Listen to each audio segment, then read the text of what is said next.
Hello class, good morning to all. This is Dr. Shilpa Nagar, Jyoti Vidyapeeth women's university बाल रोग विभाग class third year. और हमारा आज का सेशन है 2.30 जिसमें हम मेनिंजाइटिस को डिस्कस करने वाले हैं। लास्ट वीडियो जो था 2.12 उसमें हमने नेगवेज और शव ग्रह को पढ़ा था। तो नेगवेज ग्रह को जो हमने मॉडर्न कोरिलेट किया था और मेनिंजाइटिस से किया था, तो हम आगे मेनिंजाइटिस को डिस्क्राइब करेंगे। तो देखते हैं वीडियो में। तो स्टार्ट करते हैं मेनिंजाइटिस।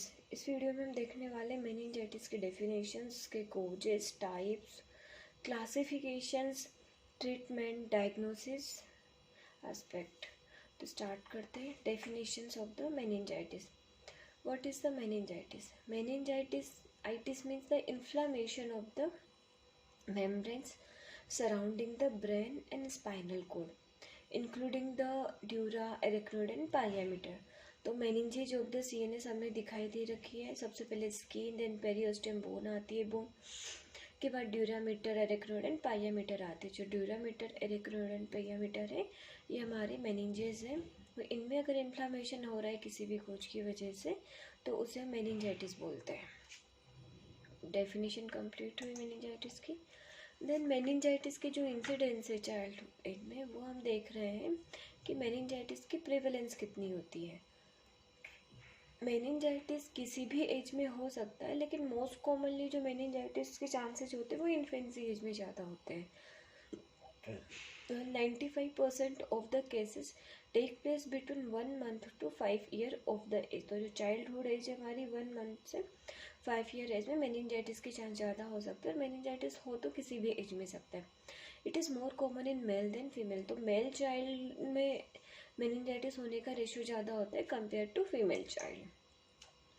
देन ट्रांसमिशन डिपेंड करता है कोजेज ऑफ मेनिंजाइटिस पे कि मेनिंजाइटिस किस कोज की वजह से, बैक्टीरियल, वायरल या किस कोज की वजह से हो रहा है। उनका मोड ऑफ ट्रांसमिशन क्या है उस पर डिपेंड करेगा। तो transmission, the bacteria transmitted from person to person through droplet of respiratory और थ्रोट सेक्रेशन। अगर हमें रेस्पिरेटरी या फिर कहीं इन्फेक्शन हुआ है, रेस्पिरेटरी ट्रैक्ट इन्फेक्शन है, उसके बाद अगर मेनिंजाइटिस होता है तो बैक्टीरिया है वो पर्सन टू पर्सन जो मोड ऑफ ट्रांसमिशन है वो थोड़ा सा चेंज हो जाता है, डिफरेंट होता है। क्लोज एंड प्रोलॉन्ग कॉन्टेक्ट हो सकता है, लाइक किसी को इन्फेक्शन हो रखा है तो स्नीजिंग, कफिंग या फिर डॉर्मिटरीज है, शेयरिंग, ईटिंग, ड्रिंकिंग साथ में सब करने से भी इन्फेक्शन हो सकते हैं। इंक्यूबेशन पीरियड होता है अगर बैक्टीरियल मेनिंजाइटिस है तो उसकी रेंज डिपेंड करती है 2 to 10 डेज तक। देन रूट ऑफ इन्फेक्शन हुआ है, नेजोफेरिंजियल इन्फेक्शन हो सकता है, वो हमारी मेनिंजेस तक पहुंच सकता है। ब्लड स्ट्रीम के थ्रू इन्फेक्शन जाकर के डायरेक्ट ब्रेन मेनिंजेज को इन्फेक्ट कर सकता है। डायरेक्ट स्प्रेड हो सकता है लाइक स्कल फ्रैक्चर से, मेनिंगो एंड एनसेफेलोसील की वजह से मेनिंजेज में डायरेक्ट इन्फेक्शन स्प्रेड हो सकता है। मिडिल ईयर इन्फेक्शन है वो भी हमारे सीएनएस की कवरिंग और स्पाइनल कोड की कवरिंग मेनिंजेस तक जा सकता है। इन्फेक्टेड वेंट्रिक्यूलो पेरिटोनियल शंट की वजह से हो सकता है। कंजेनाइटल डिफेक्ट की वजह से भी मेनिंजाइटिस हो सकता है। और साइनसाइटिस का जो इन्फेक्शन है उस भी मेनिंजाइटिस कोज कर सकता है। मेनिंजेज में इन्फ्लामेशन, स्वेलिंग कर सकता है। Sign and symptom, the symptom of meningitis very and depend on the age of the child. तो डिपेंड करता है सिम्टम की जो सीवियरिटी है चाइल्ड की एज पे, और हर एज ग्रुप में सिम्टम्स अलग अलग हो सकते हैं। And causes of the infection, और इन्फेक्शन कितना सीवियर हुआ है तो होस्ट फैक्टर और गेस्ट फैक्टर दोनों पे ही इन्फेक्शन साइन सिम्टम डिपेंड करते हैं मेनिंजाइटिस के। कॉमन मेनिंजाइटिस के सिम्टम हमें क्या मिलने वाले हैं?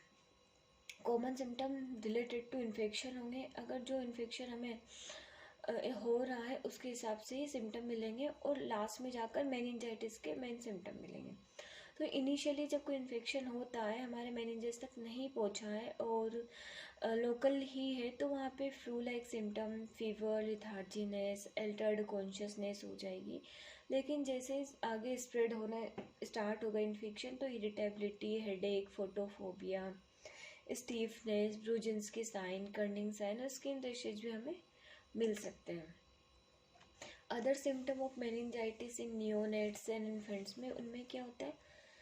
एपनिया की कंडीशन हो सकती है, सीजेशन ऑफ रेस्पिरेशन होगा, जॉइंटिस मिल सकता है, नेक रिजिडिटी में मिलती है, हाइपरथर्मिया, टेम्परेचर चेंज मिल सकता है, पुअर फीडिंग या वीक सकिंग मिल सकती है अगर इन्फेंसी एज ग्रुप का चाइल्ड है तो, हाई पिच क्राई होगी, बल्जिंग फंटानेल्स हो सकते हैं और पुअर रिफ्लेक्सेस मिल सकते हैं जो हमें इंडिकेट कर रहे हैं कि मेनिंजेज इन्वॉल्व हो चुकी है, सीएनएस का इन्वॉल्वमेंट हो रहा है।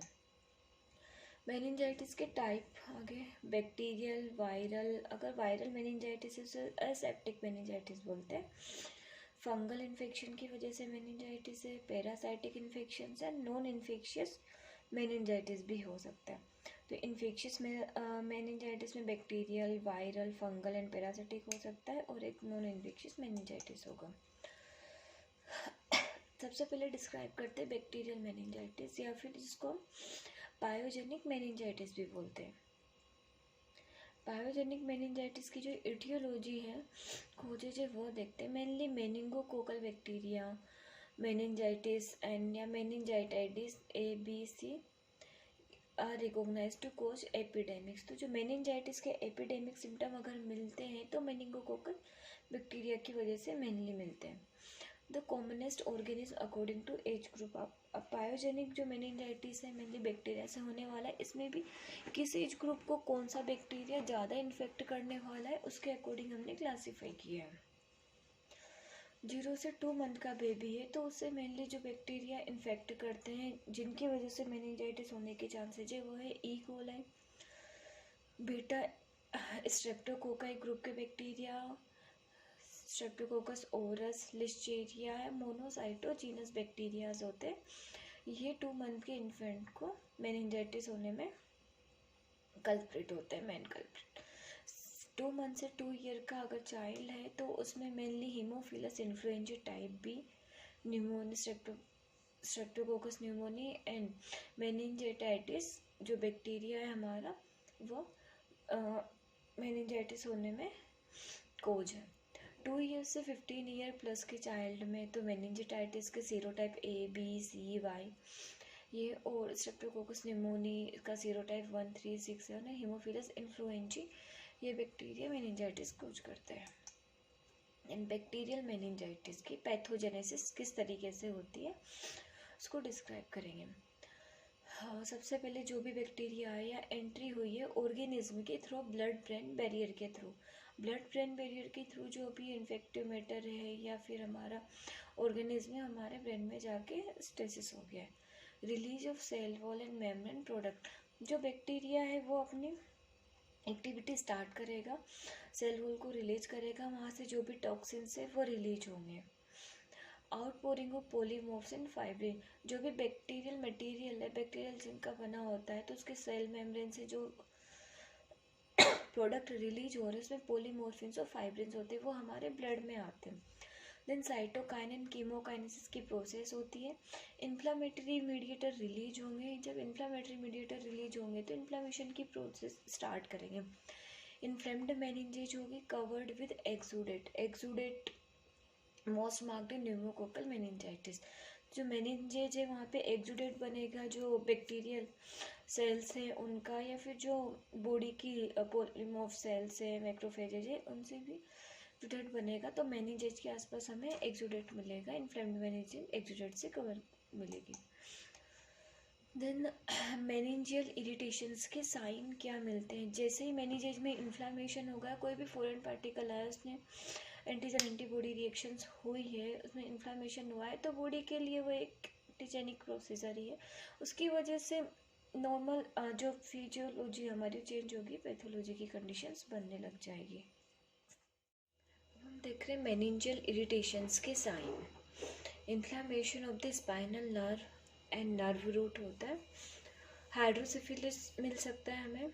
हाइड्रोसिफिलिस में क्या होगा,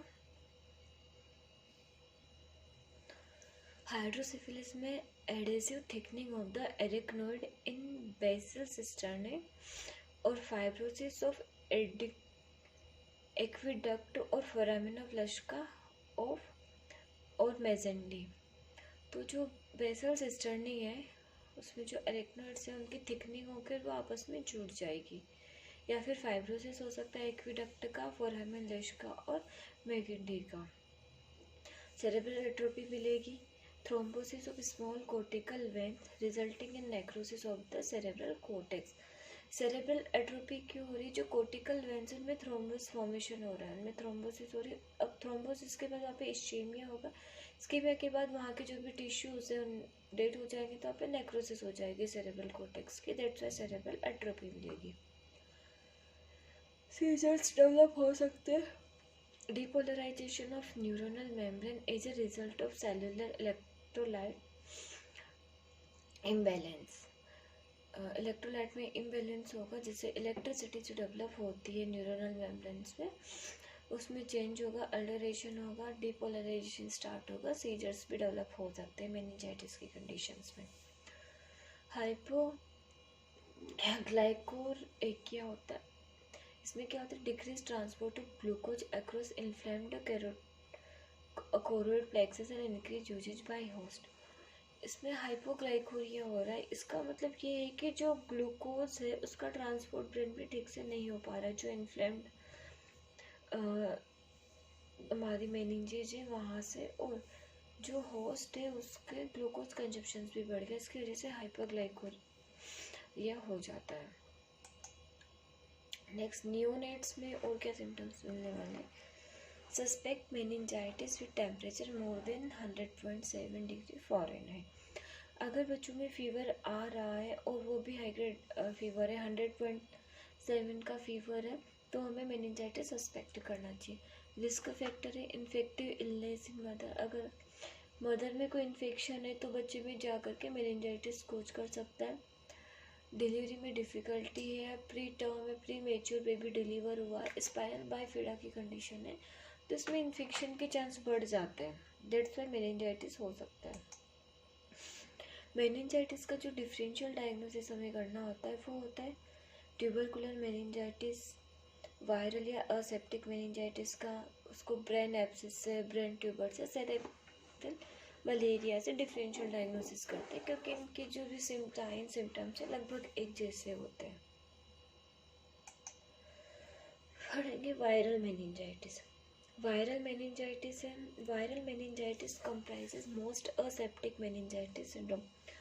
तो सेप्टिक कंडीशन तब बनेगी जब वहाँ पे सेप्सिस हो रहा है, बैक्टीरियल इन्फेक्शन हो रहा है, पस फॉर्मेशन हो रहा है। वायरल में ये सब नहीं मिलता है हमें। तो जो मोस्ट असेप्टिक मेनिंजाइटिस होता है मेनली वायरस की वजह से कोज होता है। Viral agent for aseptic meningitis include the following. क्या कौन कौन से वायरल एजेंट्स हैं जो में असेप्टिक मेनिंजाइटिस होते हैं उनकी वजह से? एंटेरोवायरस हो गया। एंटेरोवायरस वो वायरस जो हमारे इंटेस्टाइन, प्राइमरी इंटेस्टाइन को इन्फेक्ट कर रहा है, लाइक पोलियो वायरस, एको वायरस, कोक्सेक की वायरस हो सकता है। हर्पीस वायरस हो सकता है, इसमें herpes simplex virus 1, 2, varicella zoster या एपिस्टिन बार वायरस, EBW वायरस हो सकता है। पैरामिक्जो वायरस की वजह से वायरल मेनिंजाइटिस होता है, इसमें मर्म्स एंड मीजल्स के बाद हो सकता है। रूबेला टेगो वायरस की वजह से, रेबडो रेबीज वायरस या रेट्रो वायरस HIV की वजह से भी वायरल मेनिंजाइटिस हो सकता है। फंगल मेनिंजाइटिस है, तो fungal meningitis it's rare in healthy people. Healthy people में फंगल मेनिंजाइटिस बहुत रेयर होने वाली कंडीशंस होती है, लेकिन जिनमें एड्स है, उनमें इम्यूनो डिफिशियंसी की कंडीशन है, इम्यूनो कॉम्प्रोमाइज है, इम्यूनो सप्रेशन है, उनमें फंगल इन्फेक्शन या फंगल मेनिंजाइटिस होने के चांसेस हायर रिस्क में होते हैं, ज़्यादा होते हैं। मोस्ट कॉमन जो फंगल एजेंट है क्रिप्टोकोकस नियोफॉर्मेंस, कैंडिडा या एच कैप्सुलेटम, ये फंगल मेनिंजाइटिस को कोज करते हैं। पैरासिटिक मेनिंजाइटिस में क्या होता है? Infection with free living amoeba is an infrequent but often life threatening human illness.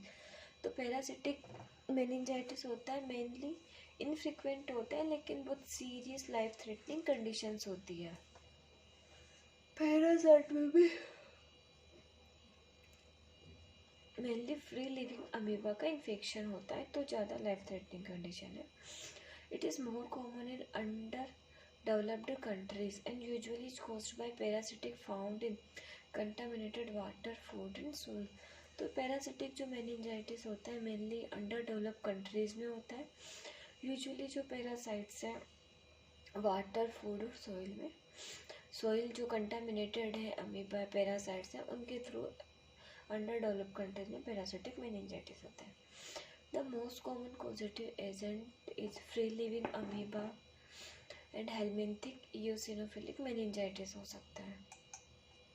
Non infectious meningitis rarely होता है लेकिन can be cause by exposure to certain medication. तो जो नॉन इन्फेक्शियस है तो कुछ मेडिकेशंस की वजह से हो सकता है। मेडिकेशन जैसे इम्यूनोग्लोबुलिन, लीवामिसोल या मेट्रोनिडाजोल, मम्स रूबेला वैक्सीन्स हैं, एनसेड्स की वजह से आइबुप्रोफेन, डाइक्लोफिनेक या लेप्रोक्सेन है कुछ कॉमन मेडिसिन जिनकी वजह से नॉन इन्फेक्शियस मेनिंजाइटिस होता है। ट्यूबरकुलर मेनिंजाइटिस है। Tubercular meningitis it is a complication of childhood tuberculosis and common cause of prolong morbidity, handicap and death भी इससे हो सकती है। Children below 5 year are specially prone. तो ट्यूबरकुलर जिनको ट्यूबरकुलोसिस हुआ है 5 साल से छोटे बच्चे को, वो मोस्टली प्रोन होते हैं ट्यूबरकुलर मेनिंजाइटिस के लिए। Then clinical features of meningitis ये हम स्टार्ट करेंगे नेक्स्ट वीडियो लेक्चर में। Thank you so much.